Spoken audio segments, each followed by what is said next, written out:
Today on Locked On Red Wings, we're going to continue our player predictions for this upcoming season. This time covering Jakub Vrana, Andrew Kopp, and David Perron.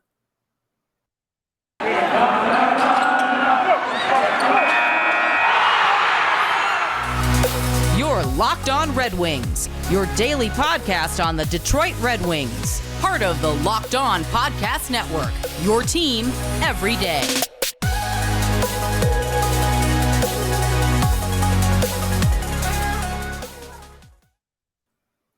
Welcome back to the Locked On Red Wings podcast. We are your hosts, Brian Fisher and Scotty Bentley. I am a podcast producer for WWJ News Radio 950. Podcast, by the way, I always say I'm a podcast producer, but I've yet to once plug the actual podcast. It's called The Daily J. It's a 10-minute news podcast, local news. We do serious stories. We do fun stories. I think a little tease for Friday. I think we're going to end up doing a Are There Cougars in Michigan? Because the DNR always says no. But nice. We all know there are. Scotty is the host of Locked On Tigers, as well as a freelance journalist for the Detroit News. And today we're going to continue these player profiles. That's not the right word. We're going to look and try and predict the highs and lows you could see out of these players this upcoming year, the 2022-2023 season.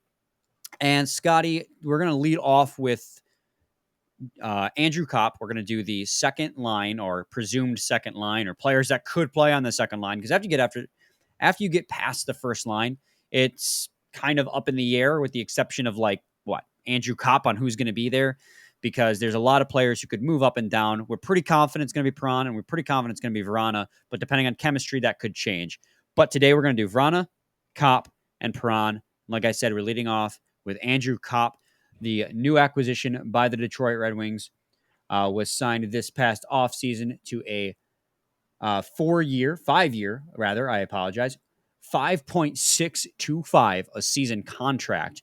And he's coming off one of the best seasons of his career production-wise, with a total of 53 points this year. That was math in my head real quick, by the way. And 21 goals. He's a great 2C and can play winger as well. He's two-way forward, and that's really what this team needed. What are we expecting as the highs and lows from this Ann Arbor native? So for me personally, I don't know if my best case scenario is going to line up exactly with what maybe everyone else is. Well, I think a lot of people are going to look for like high-end 2C production offensively, and while that would be great and I would love a 55, 60 point season out of them, like obviously that'd be awesome. But I think the biggest thing for me personally is defense. This is a team that we've talked about a million times. Poorest defensively last year, Swiss cheese defense. And yeah, I for a guy that has received Selke votes just this past season, right? That's what I'm more looking at. I think I'm looking way more at is he a sure thing defensively? Is he tightened up defensively?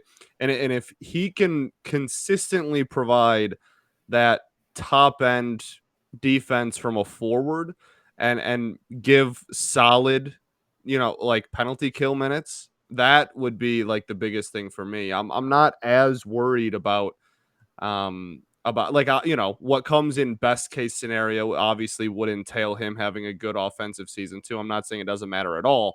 But I think for me personally, like if he's really highly regarded and all of his analytics and everything that we look at for offense and defensive rating and stuff, I'm way more intrigued with the possibility of him reaching unbelievable heights defensively than I am like, oh, he needs to score 60 points this year for it to be worth it to be a 2C. Yeah, I'm in the same boat with you, where I'm not really necessarily concerned about his production too much. I mean, if he can score in the 50s like he did this last year for a career high, that would be fantastic. I would look at that and take that as a win. But the sentiment is the same between you and I, that I am going to focus more on what he can do defensively from that 2C role, especially because, and I mentioned on yesterday's episode, and you just kind of hit on it there, that the Red Wings have the worst goals against per 60 minutes out of any team in the league, and it was almost historically bad. I mean, we saw down the stretch, and everyone knows it, the 10-goal games, the 11-goal games, the 9-goal games. We were just giving up. The Red Wings were just giving up goal after goal after goal. So you go out there and you sign a guy who, like you said, Scotty, has Selke votes, has received Selke votes, and is well renowned for his defensive side of the puck. That's what I want to see. I don't even necessarily care if he takes another step forward in that regard. I mean, he's 28 years old. He's in the prime. There's not much more of a step forward he can take.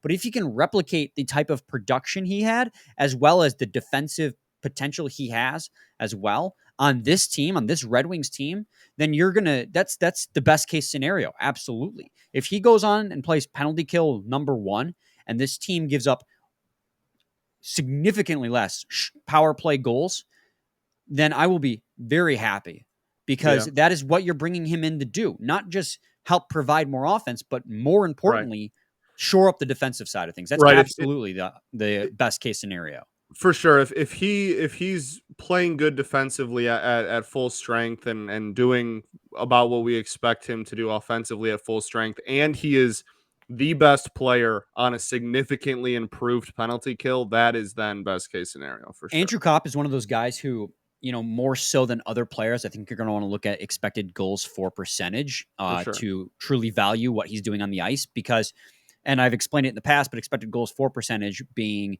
quality shots against versus quality shots for, essentially.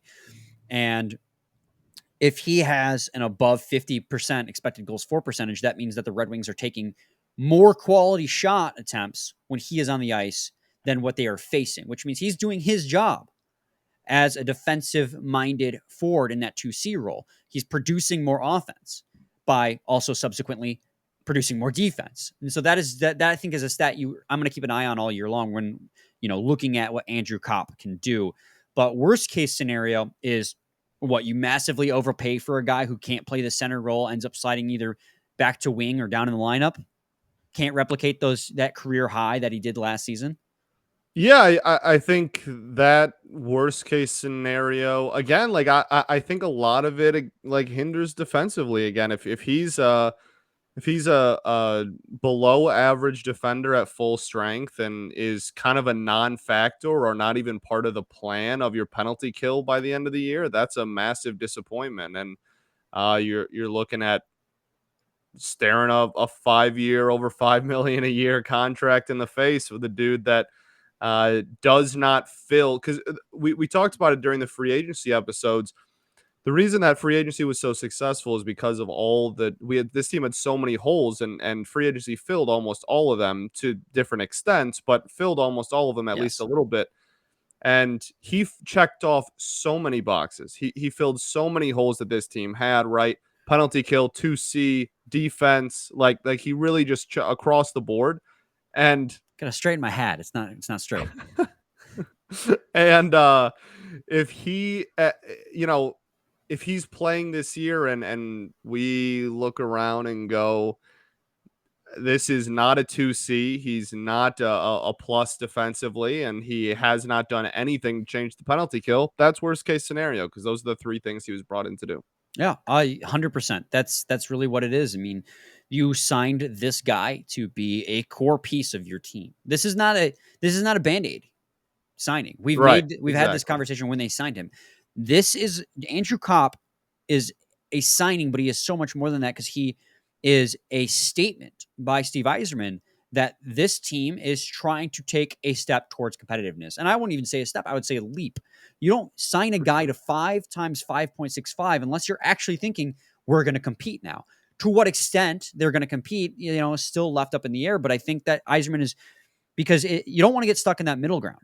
And I think Yzerman sees that this roster is probably too good without all these signings to still be a bottom feeder. And so he's trying to make a push for at least that wild card. And so you sign a guy like this to 5 years at 28 years old, who's an Ann Arbor native, which doesn't really matter, but it's always nice. You're hoping that he's a part of the core. And so if he goes out and he has, like I said, he shows out that he's not really a 2C and that those numbers were just inflated and it turns out he's a second or third line winger, then now you're staring on the barrel of a guy getting paid $5.65 a year and is playing winger for you, which isn't necessarily a bad thing, but he needs to be more than that. He needs to be a second line center for the Detroit Red Wings because that's what they need. That's their biggest need. So I don't think that that'll happen. I think that he's a very good hockey player, and he'll probably be closer to what his best case I'm scenario a is. big But believer for sure. I mean, hey, anything's possible, which is why we do the best case and worst case.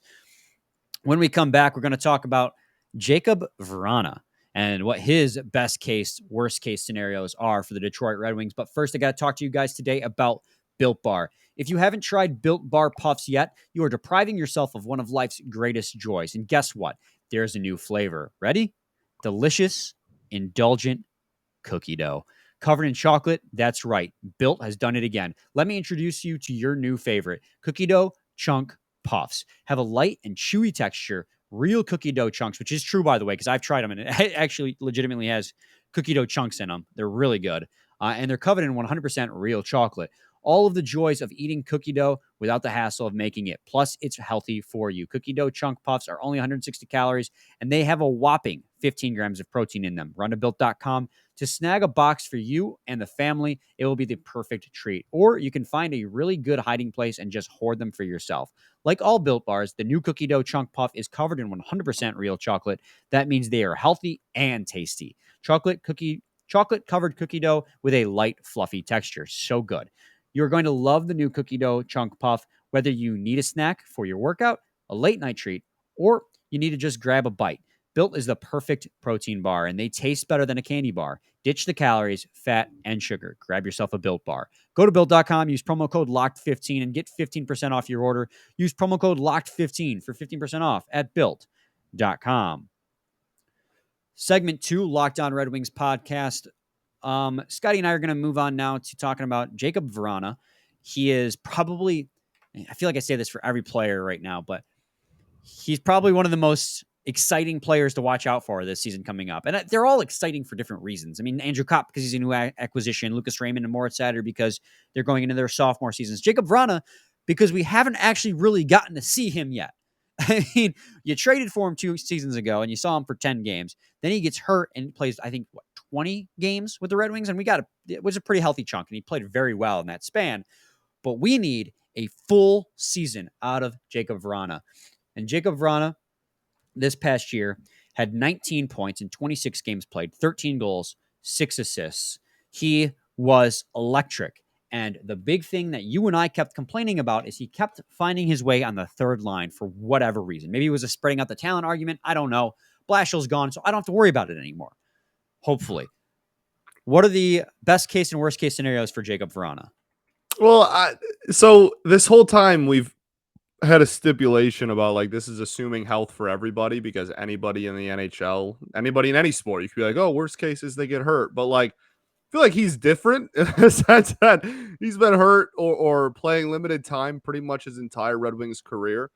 So I think best case for like even more so him than anybody else. The best case is just a freaking like fully healthy season for the love of everything. Like just give me a fully healthy season of Verona finally, like age 26 season now.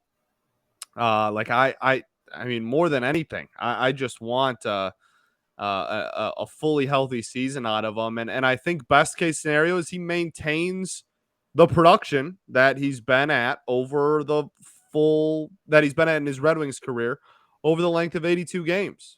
Right. And so last year, he had 19 and 26, and the year before that, he had 11 and 11. So like if you're in that, whatever, like high 50s, low 60s point total over a full season, I think that's a massive win for Jakub Vrana, and especially given his the percentage of those points that are goals over assists too. Like that would just be a scoring machine if that translated over an entire season. You know, like that would be that he had 13 goals in 26 games last year. If you're telling me that we're gonna get a dude that is gonna put up 41 goals if he played 82 games. You know what I mean? That's what that would prorate to. So I just want a full season, and I think best case scenario would be he maintains the production he's at, but just over 82.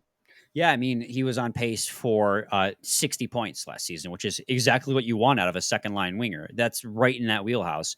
And, you know, you just said it yourself. He's on pace for 40.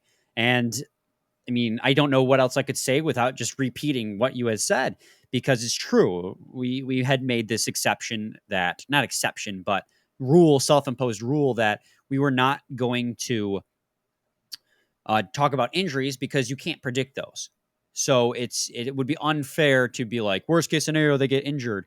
But with Jakub Vrana, you kind of have to be like, I just want to see this guy play. So, I mean, best case scenario, yeah, he plays all 82. But I think best case scenario, he does evolve into that 35 to 40 goal scorer that people think he can be. And I do think he can be that, because not only is he an electric goal scorer and he can score from anywhere on the ice, and we saw that time and time again. How many times did he got the puck in the slot and just immediately wired it for a goal? We saw that all last season when he was playing, and the season before that when he had, what was it, like 10 goals in 10 games, something ludicrous like that. He has been just when he's on the ice, he is an impact player, and he's very good at playmaking as well. He's been great at setting up his line mates. The one side that I really want to see him improve on as well is because it's not all about goal scoring.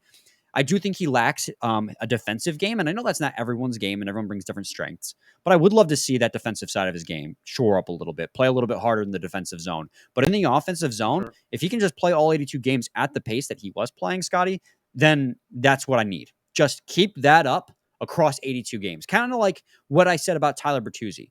Keep the level of production you brought last season and just stretch it out across a full one, because then you're going to be a 40 goal scorer and a 60-point getter.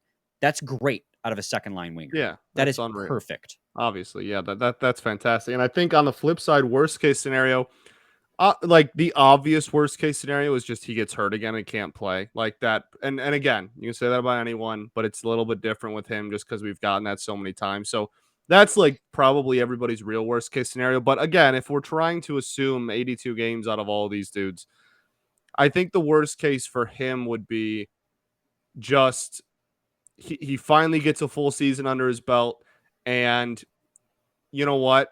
It was a lot of just like flash in the pans, and we're looking around during the season and after the season and are like, you know what, this dude maybe can't maintain this level of production over a full season, and he can go on some hot streaks, but he's also going to go on some cold streaks, and he's not, when he's playing every day and truly is a 82 game player, then we're not getting the level of production that he was getting when he was playing less games, and now we're looking for if he ends the season on the third line, like their fourth line, you know what I mean? Like if he gets demoted and his production falls off and he can't maintain that level over 82, and I don't think anyone expects him to necessarily, again, like 40 goals was like best case. I don't think anyone really expects that going into the year.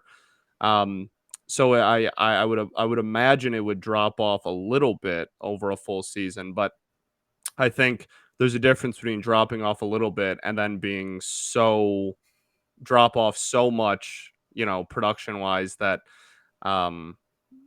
we don't think we have a second line winger anymore. Yeah, and I think my worst case scenario is a little bit on the same vein, but a little bit divergent in the fact that maybe he doesn't maintain the same level of production. I think rather he'd be a streaky player, more of an Anthony Mantha-esque player who we, traded for him.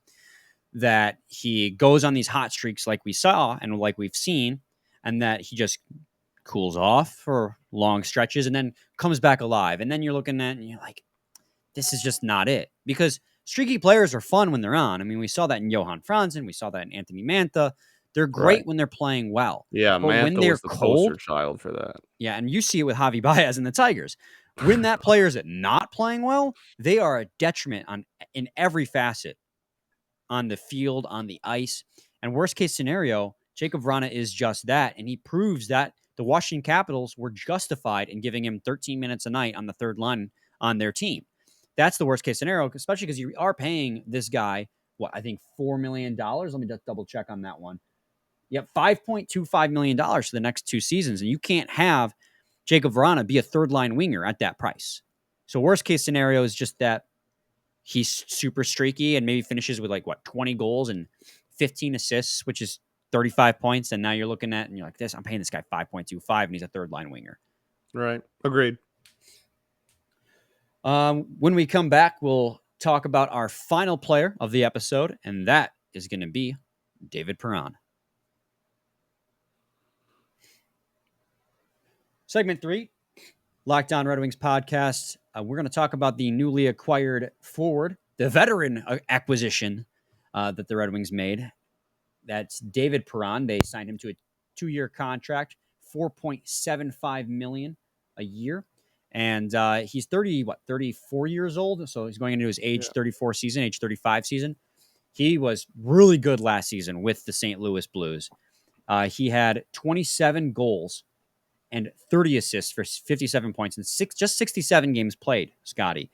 He's on the downside of his career, in quotes, because, everyone ages differently. But he got a bulk of those goals on the power play.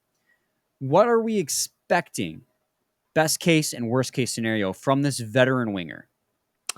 So for this one, I want to start with worst case because I think it's a little more straightforward than best case. I know it's a little bit different than what we've been doing, but I think worst case scenario for him is because it's only a 2-year deal and because he's 34 years old, you start talking about buyouts or trades halfway through the season. I think that's pretty comfortably the worst case scenario. He's just a total flop. The defense is not there. The goal scoring drops off a cliff. The overall production isn't there. He gets moved off the second line or wherever he's going to start, gets significantly reduced minutes. And by February, you're going, please trade him or cut him because we don't want to deal with a soon to be at that point, soon to be 35-year-old that is not playing any productive minutes. And I think that's just way more straightforward because of the contract we gave him, because of the age. And I think that's always a possibility. I think if you're talking about like what production would lead to that, again, I mean, last season was 27 goals. The year before that was almost 20 in 56 games. He's usually around that low 20s, high teens total if he's playing 70 plus games. So I think if you're talking about, low teens in goals scored and bad defense, then that's probably worst case scenario. And I don't think that's going to happen even remotely. I love the signing, but I think worst case for him would be like us trying to find ways to not have him play out the rest of his contract here because it is only a 2-year deal. Yeah, I think that worst case scenario, like you said, is he just falls off a cliff. Like the age just hits him really hard. Nobody accounted for the age, and it ends up being a much bigger factor than we thought. But I'm not really all that concerned about it, barring a major injury. But again, we literally are barring major injuries. That's the point of this conversation. Also to note, Perron was very good in the playoffs as well with the almost a Detroit Red Wings, St. Louis Blues this past season. He had 13 points in 12 games, 9 goals, 4 assists. The reason why I'm like probably almost as confident as I was with my more insider take in the best case scenario category with David Perron is because he has been this consistent his entire career. This isn't like a flash in the pan, had his career best season. He had a career high in goals this last year, 27, but with 57 points, his career high was, I think, 66, like 4 or 5 years ago. He has been a consistently 50 to 60 point getter almost his entire career, barring the seasons where they didn't play full seasons. Right. So this guy, I mean, he's going to come into the Detroit Red Wings. He's replacing Sam Gagner as the veteran in air quotes because he's just the oldest forward on the forward core, but he's a significant upgrade even at that price tag. And also to note, he gets the bulk amount of his goals on the power play, which is another thing that the Red Wings desperately needed to address this offseason, was getting some offense, but also offense that specializes on the power play, because the Red Wings had one of the worst power plays in the league as well, which is, a continuation of a narrative that the Red Wings had underneath Jeff Blashill. Again, new look with Derek Lalonde, but with David Perron on board, I'm not saying you're going to guarantee yourself more goals, but it's going to look a hell of a lot better when you have a playmaking winger like David Perron out there, who's also got a lethal long-range shot. So David Perron is going to provide a huge impact offensively. And also to note, I think we did this when we talked about the signing of David Perron, he's very responsible defensively as well. So this is a guy who had 57 points this year. had 58 points, which, mind you, was over a point per game for him last year because he only played 56. His entire career, he's been just that. So I think best case scenario with David Perron is just David Perron. That's all I'm asking. That's all I think we need out of David Perron is for him to just continue to be himself. Yeah, no, I don't think the best case scenario for him is too much higher than what he's been doing the last couple of years and what I think people expect out of him. I fully expect him to have a great year. I fully expect him to be solidified in the second line. I expect him to really help out on the power play, special teams in general. I mean, I am very confident. I love the signing. It's one of a lot of people's favorite signings of the offseason. And yeah, I would say best case scenario for him is what you break the 60-point threshold. Yeah. I mean, if you know what I mean, like you said, he's consistently in full seasons been between like high 40s and mid 50s in point totals, and then he's hit 60 a few times in the last 4 or 5 years. So, yeah, I would say that a best case scenario would be if he was able to put up over 60 points and just be solid again at filling all the holes we signed him to fill. And I'm not sure it's too complicated because honestly, it's very difficult to come on here and be like, oh, this 34-year-old is going to put up a career year. Like, I don't think anyone's going to go on and clamor for that as a best case scenario. So I think best case is probably just he does what he's supposed to do. Yeah. I think the odds of him doing that are pretty darn high as well. I don't think that's unlikely at all. Well, you look at too, we talk so much about his power play prowess, but his expected goals for percentage relative to his teammates is a 0.16 at 5-on-5. So even at 5-on-5, he is a positive asset to the was a positive asset to the St. Louis Blues, who, mind you, were a playoff team. So that's a good team that he's playing on, and he is a positive asset when he's out there relative to his teammates. So you put that guy on the Detroit Red Wings, probably going to be an even higher relative expected goals for percentage. So yeah, just best case scenario, all in all, he's just David Perron is David Perron, and I think he might be one of my next to Kopp is probably my second favorite Red Wings acquisition they made in free agency. I think it's a good one. But it's a really good one. Scotty, any final thoughts? Anything we didn't touch on that you wanted to? I don't think for this one, man. I'm just as a whole now that we've done like the whole top 6 on the forward core. I'm really excited. Like I think about it every day. I'm so pumped for Red Wings hockey this year, and I really think that this top 6 is going to be really solid, and I'm really excited to see what kind of schemes they run, and with the new coaching staff, well, kind of new coaching staff, but new head coach at least. And it should be a lot better defensively. I'm really, really excited, and I think that a lot of these guys have the potential to be much closer to their best case scenarios that we've laid out than their worst case. I like the sound of that. Thanks for being Locked On Red Wings, your first listen every day. Now make your second listen Locked On NHL. Locked On experts give you a daily 30-minute podcast on all things NHL all year long. Stay up to date on everything in the hockey world. Locked On NHL, your daily 30-minute NHL podcast. Scotty, you and I will be back on Monday. We're going to continue these player predictions for this upcoming season. And yeah, leave us a review on Spotify or on Apple. Unless it's bad, in that which case just don't do that. We don't, please, no. What did Nolan used to say? He used to say, if it's leave positive, in my inbox. Leave a review. If it's negative, leave it in my DMs. Yeah. But yes, thank you guys. We appreciate everything you do. Mainly listen. That's the biggest thing we appreciate, time, man. The support that our channel and our show has had in the Brian and I era has been fantastic. The Brian and I era. I like the sound of that. All right. We'll be back on Monday, same time, same place. It's your team every day. Every day.